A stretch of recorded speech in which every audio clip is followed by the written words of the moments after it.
let's dive straight into the top 5 chest exercises that you need in order to build a big, thick, lean, full-looking chest. My name's Andrew Marsham. We've helped over 595ers through a fat loss forever program, and I'm going to dive straight into this. So, exercise number 1 for me is the bench press. It is, of course, probably the king of chest exercise. Why is it so good for chest? Well, Siri is talking to me here. One of the biggest reasons is you can obviously essentially load it up quite considerably. You can put a lot of weight, which creates a lot of tension and results in a lot of growth. The key to muscle growth is creating tension, not just throwing around weights mindlessly. So let's dive into the form for the bench press. Form for the bench press, couple of things to notice. You want to be pulling your shoulder blades down and back through the entire range. This retracts your scapula and essentially opens up your chest, allowing you to get a fuller and deeper range of motion. Again, with more range of motion comes more growth. So we want to essentially get as much range of motion as you physically can. If you cannot touch the bar to your chest, do not overly stress about this. Don't just use the weight to force yourself down to touching the bar to your chest. If you can touch it comfortably, perfect. If you can't, no issue. Go as far and as deep as you possibly can. That's what she said. So a couple of things to think about here as well is essentially squeeze the bar in. Go like this with your hands. Obviously don't move them on the bar, but creating intent here as you're lowering the weight and then pressing up again will create an exceptional amount of tension in your chest, which is where we want it to go. 3 to 4 second negative, maybe with a 1 to 2 second positive, that's really what we're looking for. Again, I like to keep constant tension and constant tempo on these exercises, so you won't see me pausing too much at the top of the range and the earlier parts of the sets. It's okay to maybe grind out 1 or 2 at the end with a pause at the top. Exercise number 2 is a cable chest fly. This is an exceptional exercise for creating tension and getting your chest exceptionally short. This is a big mistake though that I see a lot of people making. You see a lot of people doing a cable chest fly and going like this, as if they're hugging a tree. Do this right now and feel your chest. There's zero tension there. Now, straighten your arms, squeeze your elbows together and contract your chest. Feel the difference. It is incredible. So a couple of key things to think about here. Again, first move is retract your scapula, pull those shoulder blades down and back and squeeze them together. Then think about bringing your elbows together. You shorten your pec by bringing your upper arm across your body. Now, this isn't bringing your upper arm across your body, this is.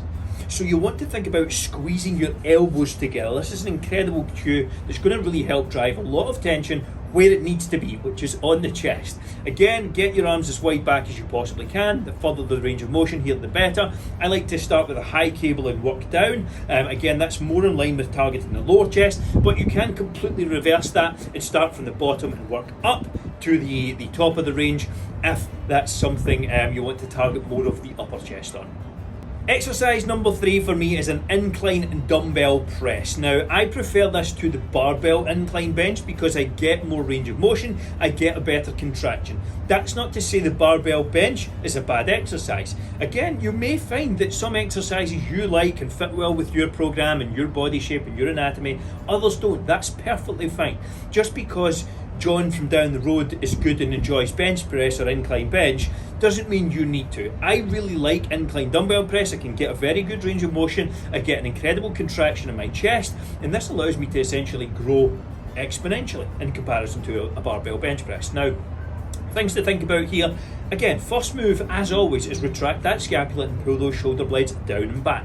I'm taking the approach of keeping my hands outside of shoulder width. I'm not at the top of the range of motion slamming the dumbbells together. If you think about it, imagine, and you can see me here, I'm sitting in a chair obviously, but if I'm lying down, my hands are straight out and the weight's straight over my joints. There's zero tension in my chest, it's just going through the joints. So there's no need to slam the dumbbells in at the top.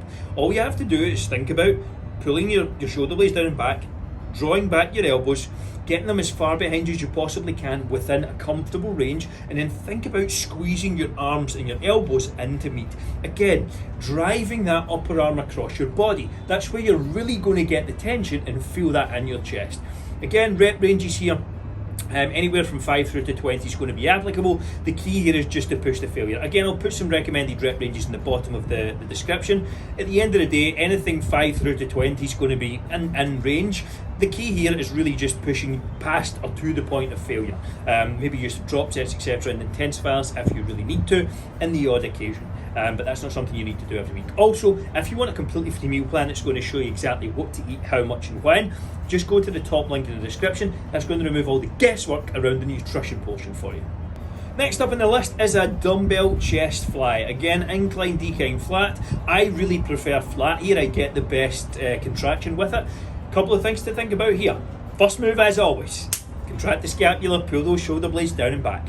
Now, with the dumbbell chest fly, if you're having any bend in your arms, you're functioning to make the exercise easier. Now, you can use a heavier weight by doing this, but the goal is to create tension in your chest, not make the exercise easier and shift the load onto your biceps and your front delts.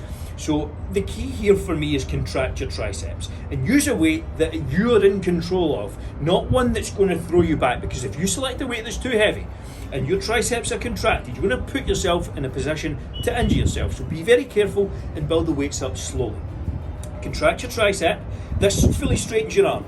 That means at this point here, again I'm sitting down but imagine I'm lying, at this point here, this tension is on, the tension's on my chest. I'm not supporting it with my biceps or my triceps or the front delts here. It's going really fully through this chest.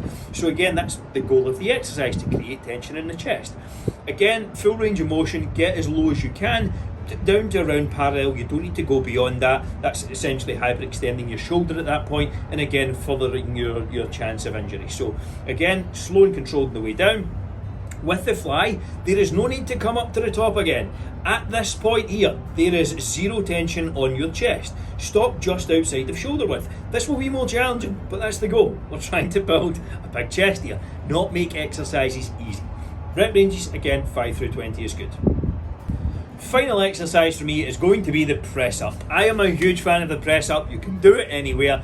Once you get a little more advanced, it can get a bit more tedious, so you probably want to put it towards the end of a session rather than the start when you're a little more fatigued. But it's a fantastic way to really push yourself to failure, because literally what can go wrong? All you do is fall to the floor a few inches. So it's a really good way to end the workout, get a great pump and push yourself to the point of failure and beyond. Key things to think about, again, setting yourself up correctly. Hands just outside the shoulder width. If you go narrow, you will target more tricep. You go wider, you can actually even start to recruit more of your lats and your rhomboids and things like that. I just like a standard grip, roughly outside the shoulder width, something that's comfortable, slow and controlled on the way down. The key point here for me is driving your hands into the floor. Do this as you're pressing up and you're contracting down, and you will feel a noticeable difference in the effectiveness of the exercise and firing up your chest. Squeeze your hands in as if you're trying to crush the floor together. Something like that analogy will maybe get you in the right direction. But this will really, again, jack up the tension, which is ultimately what we're looking to do. Slow and controlled, push to failure. If you want to make it more challenging, you can put your legs up, you can put your hands up to make it slightly easier and create incline, decline variations as well. So a great one if you're training from home or just working out body weight, etc. But I really am a fan. A couple of exercises that maybe are worth mentioning. Incline barbell press, barbell bench press, I am a fan of. Chest dips, probably a good one for most people, not for me personally. I have some issues with my elbows, so again, I work to my strengths. I don't force myself into doing exercises that don't fit well or suit my personality or anatomy best. So again, my goal is muscle building. I'm not training for a sport. I don't need to do chest dips for anything. So if they cause me aggravation or they cause any issues, just get them out of the plan. Simple as that. If you want all of the guesswork removed around the plan, just reach out below.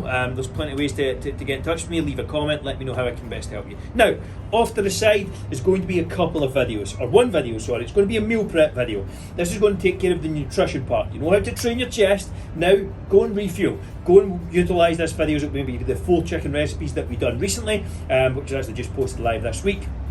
Go and watch it. It's an incredible watch. Hope you enjoyed the video. See you all in the next one.